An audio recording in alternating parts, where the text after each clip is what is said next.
Major funding for KPBS Evening Edition has been made possible in part by Bill Howe Family of Companies, providing San Diego with plumbing, heating, air, restoration, and flood services for over 40 years. Call 1-800-BILL-HOWE or visit BillHowe.com. And by the Conrad Trebas Foundation, Darlene Marco Shiley, and by the following.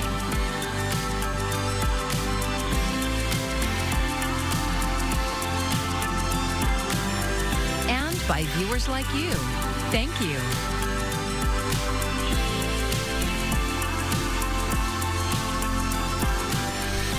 The Kaiser Permanente healthcare worker strike is entering its third week. Thank you for joining us. I'm Maya Trabulsi.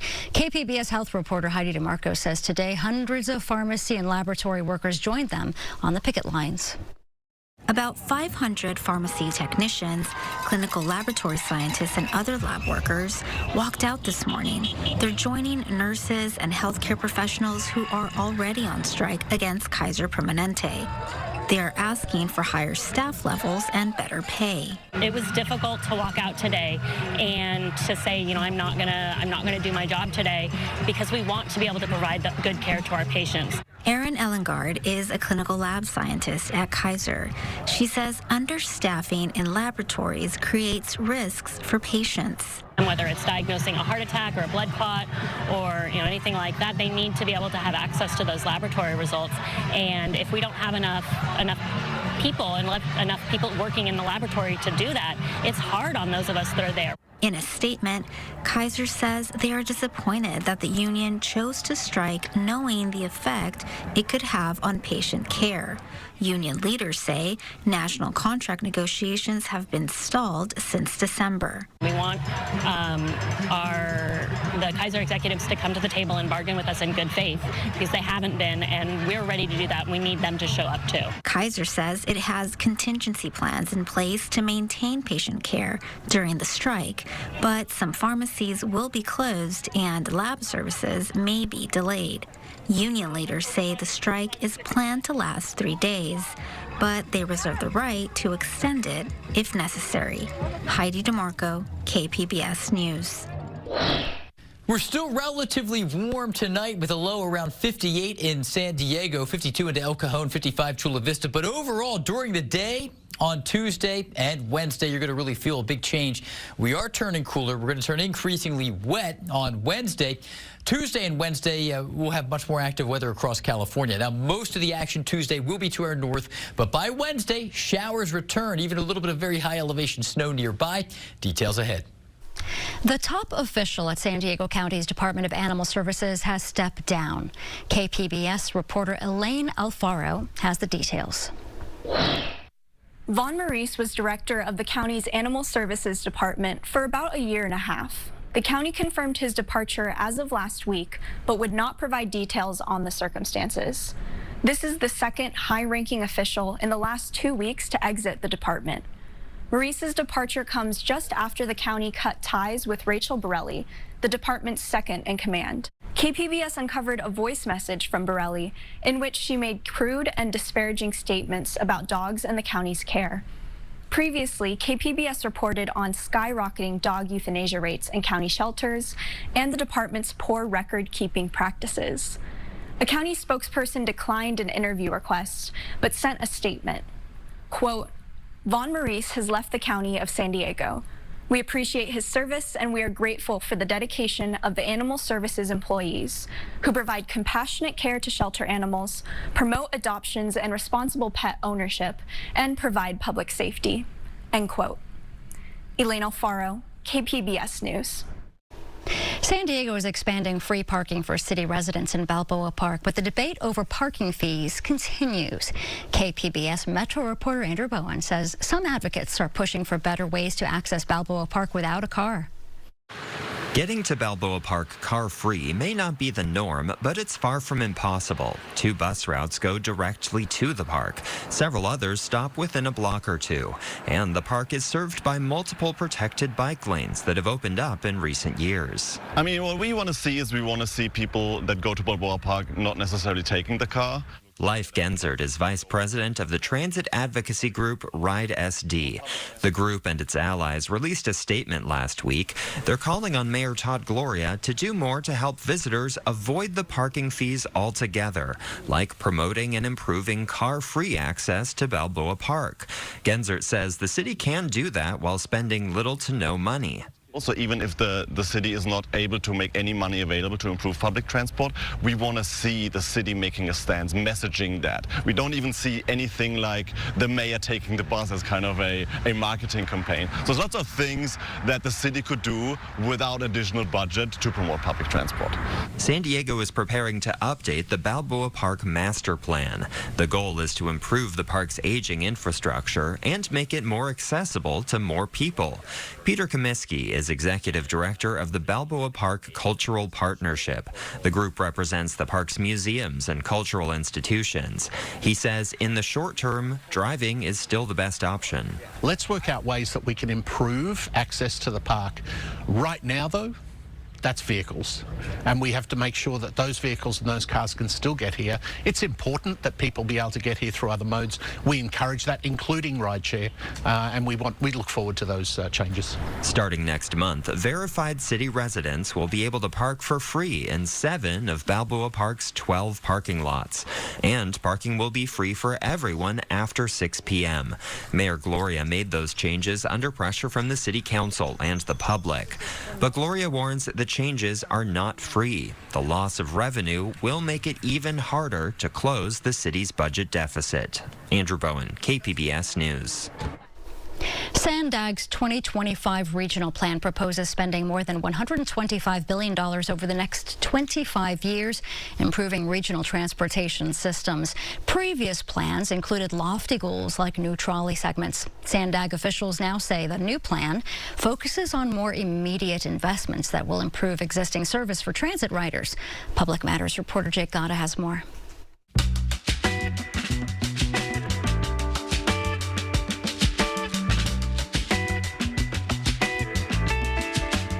The future of transportation in San Diego is buses, and a whole lot of them.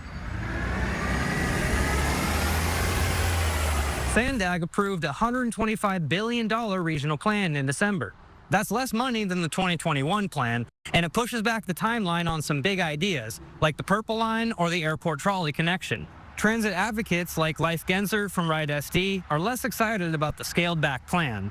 I mean, there was a lot of disappointment that some of the very ambitious projects were downscaled. Most notably, the Purple Line. The 2021 plan had this very ambitious vision for the Purple Line, having a heavy rail going all the way to Sorrento Valley. But Sandag CEO Mario Orso says the focus is on delivering improvements within their financial means. What's different is that we took an approach based on more information that we had now, both from the assumptions of revenues as well as cost of projects, and we scaled it down to manage our realities.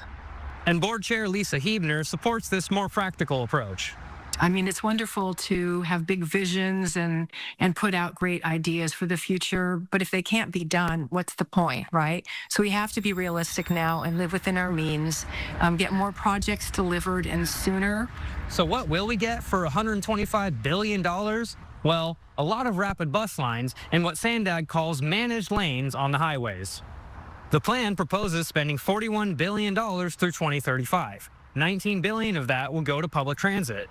For about $5 billion, Sandag wants to help create 40 of what they call next-gen rapid bus routes. A few of these rapid routes that exist now have among the highest ridership in the system. So in order for us to be able to provide a transit service that will start at point A and point B, and the user will have information that they can make that trip in certain time periods, that allows them to plan their trip, but it makes it attractive also. That's why Sandag also wants to spend more than $4 billion creating those managed lanes on the highways. Parts of I-15 already have them. But these multi-use lanes aren't always exclusively for buses. Sometimes they allow carpools or even solo drivers for a fee. And that makes Gensert unsure they'll actually make the buses all that rapid.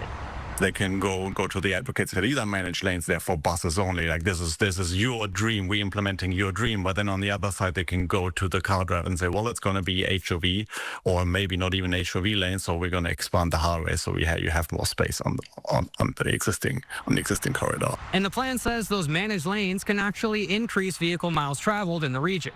Still, Orso says the plan will achieve its climate goals. The greenhouse emission reduction is very important, and vehicles mile travel sometimes may not be the best proxy as correlation. One big reason for this downscaled plan is the agency isn't expecting as many new sources of revenue. There was, I think, a previous era of people will believe in what we're doing, they'll support tax measures to be able to fund that, and I think we're starting to say that there's much more sensitivity in the voters in terms of what they're willing to support. And the region's transit agencies need almost $7 billion over the next 10 years to support service on the system we already have.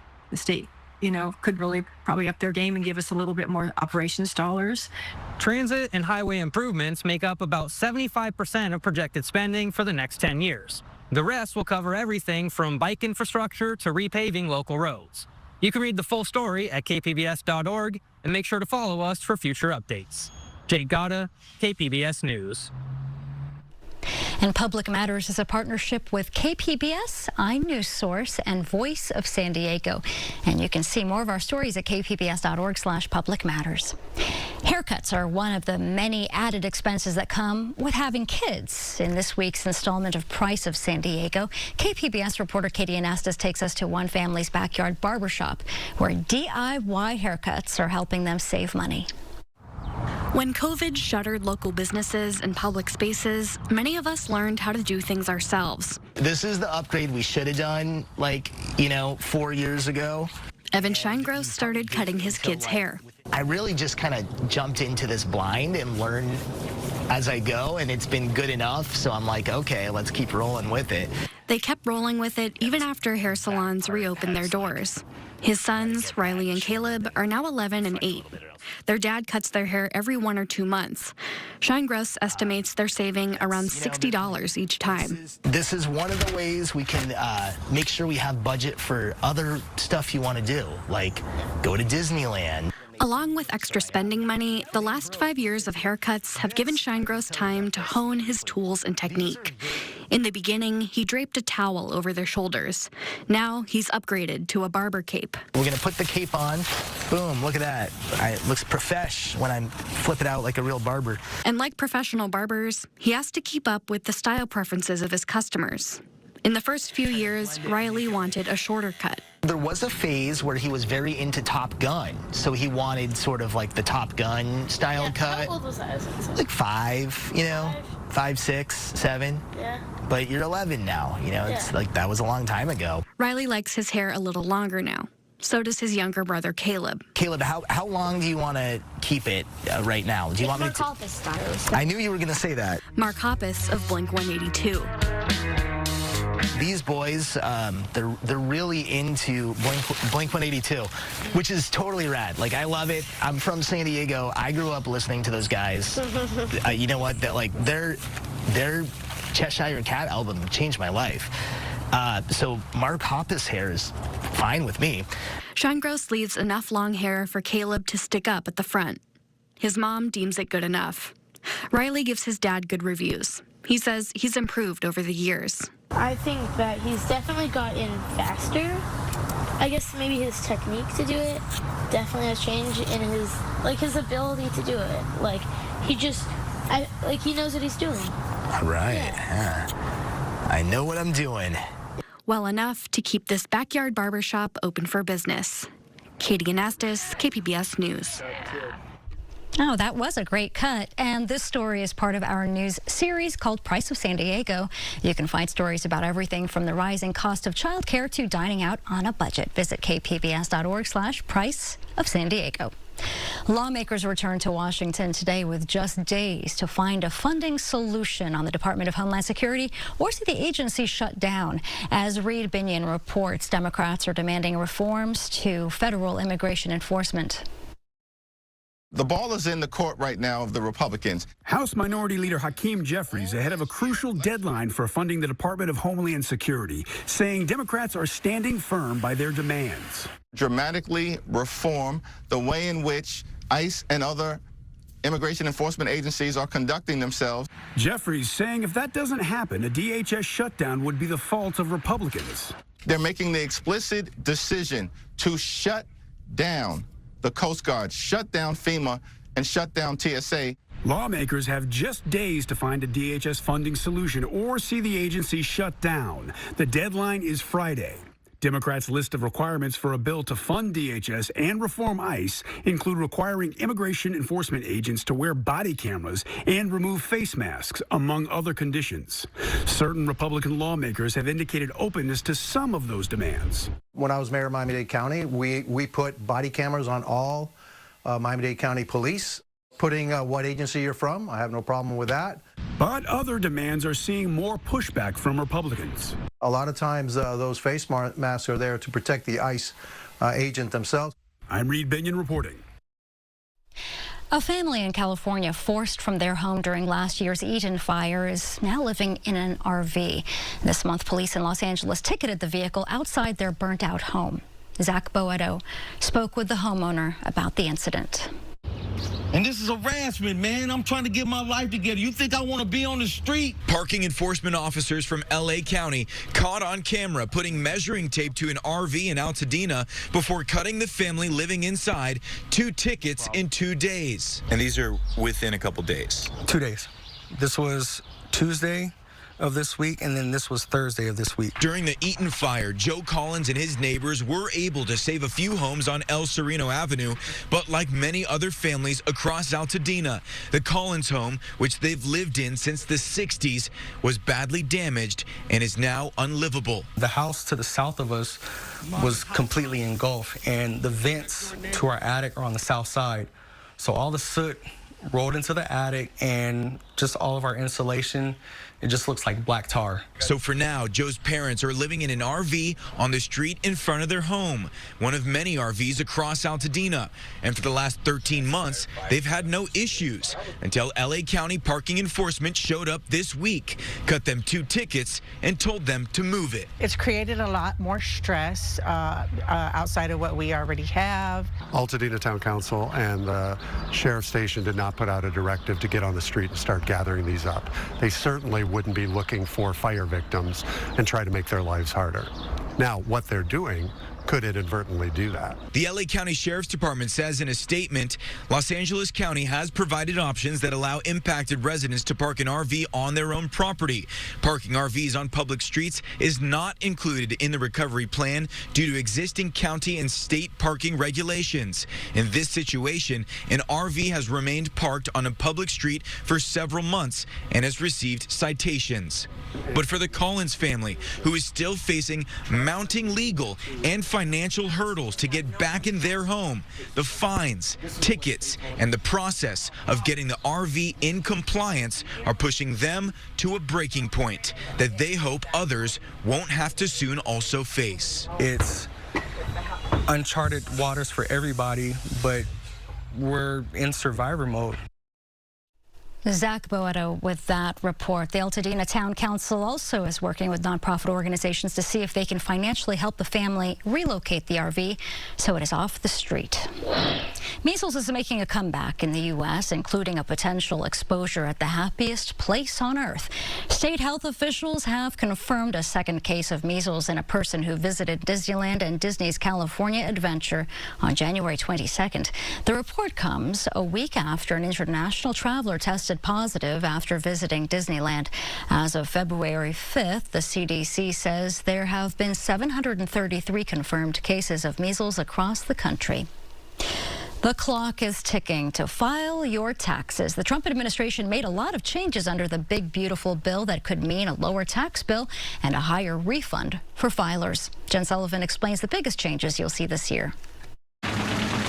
The deadline to file your 2025 taxes is quickly approaching. I would just get it done as soon as possible. Lisa Green Lewis is a CPA and tax expert with TurboTax. Here's what she says you need to know. First, a higher standard deduction. That means more of your money is shielded from federal taxes. For single filers, it increases to $15,750, up from $15,000. For married couples filing jointly, it increases to $31,500, up from $30,000. Second, a higher state and local tax deduction, commonly known as SALT. It allows you to deduct your state and local income taxes or your state and local general sales taxes. That cap jumps to $40,000 from $10,000 for married couples filing together. You may also be able to deduct your property taxes as long as your income or sales taxes doesn't put you over that $40,000 cap. And those high property tax states and state tax states, they'll be able to claim some more of those deductions. Third, a larger tax credit for children.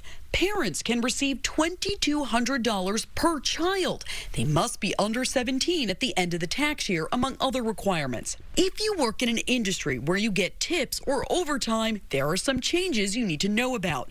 Eligible workers can deduct up to $25,000 in tipped income. If you're a service worker, like a firefighter, police officer, you can deduct up to $12,500 in overtime. Last year, the average refund was around $3,100, according to the IRS.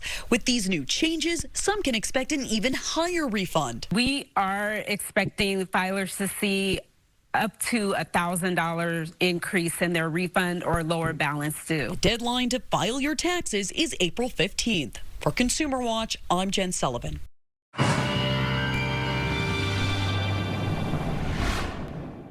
Well, we are stepping into a more active, cooler and wetter weather pattern. We're turning breezy and much cooler through Tuesday. Finally, some rain showers after a long, prolonged dry spell will return at midweek. And only the highest of elevations, the very high elevations, see a little bit of snow into midweek with this storm system. There will be some patchy fog that returns late at night, 58 degrees for your low. Then onshore wind will pick up. And Tuesday, most of the action still going to be well to our north. Will likely stay dry for most of Tuesday.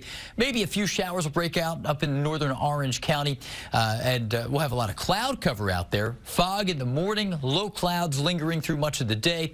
We will have that onshore wind. Temperatures trending downward, back in the 60s for most of us. El Cajon will still make a run to 70, Borrego Springs 75, but that's the exception, down to 67 in San Diego. And beneficial moisture will move in. So through Wednesday, we do get into it here locally.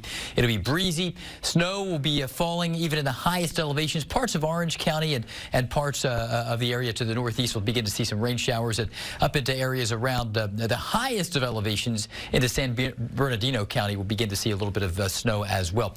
So Tuesday, we're still dry. Showers north of Los Angeles. As we move forward, though, the storm system begins to produce some showers locally here into Wednesday, and there you can see some of that rain. Very high elevation snow. It'll be wet out there into midweek. Wednesday evening, this begins to pull east, so showers roll in locally on Wednesday. Cooler weather, onshore winds, mountain snow into the Sierra. That's good news, and it's a pretty swift, concise storm system. By Thursday, we're dry with some snow and some rain into the interior of the Southwest. But overall, we're going to continue with this wetter pattern into midweek, or into mid-month, I should say. So we get a little bit of action Wednesday, and we're going to see more on the horizon after a little bit of drying later this week. There will be more wet weather to come into the next week of February as well. So here we are. Clouds increase Tuesday. Some showers around on Wednesday, and generally drier Thursday, Friday, Saturday, mostly sunny. We'll be waiting for the next system to come in. Into the inland areas, here you can see clouds, showers increase on Wednesday, but then we're back to dry weather for Thursday, Friday, and Saturday. Into the mountains we go. A lot of clouds, a couple of rain showers, perhaps possible Wednesday. And if you're in the absolute highest of elevations, there could be some snowflakes as well. And the deserts here, mostly cloudy and cool. We're pretty resistant to rain here in the desert floor. Maybe a few sprinkles. That'll be about it there. And we're going to be brighter and warmer into Saturday. But again, there's more coming the following week. The pattern looks a little more promising for some rain. I'm AccuWeather meteorologist Jeff Cornish for KPBS News. Feeling a little tired today, wishing you could have stayed home from work and spent the day recovering from Super Bowl Sunday? Well, you are likely not alone. Here's Michael Yoshida with more on a push to make the Monday after the big game a national holiday. Super Bowl Sunday have you wanting to call a timeout? Nobody wants to work the Monday after the biggest game in football. Nonprofit Super Monday Off Coalition is trying to make this idea a reality. Wait, seriously? Yes, seriously. Advocating to make the day after the big game a national holiday. What if we could pass some coffee runs? Hard pass.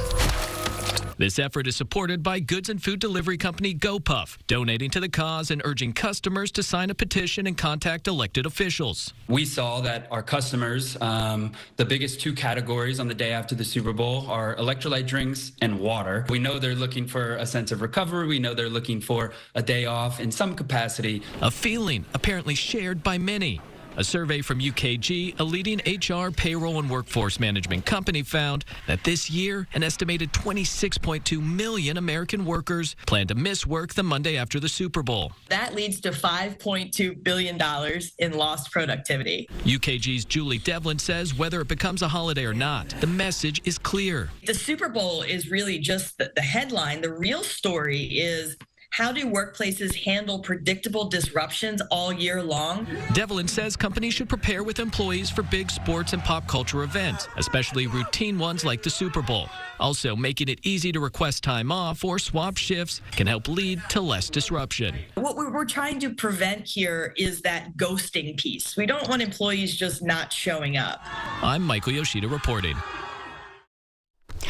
You can find tonight's stories on our website, kpbs.org. Thanks for joining us. I'm Maya Trabulsi. Have a great evening.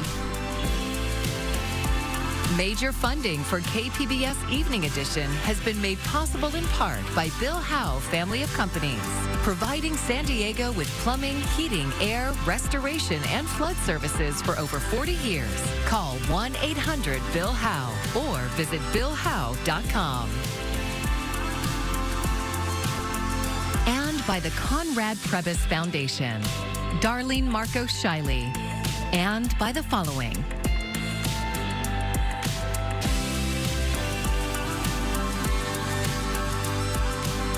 And by viewers like you.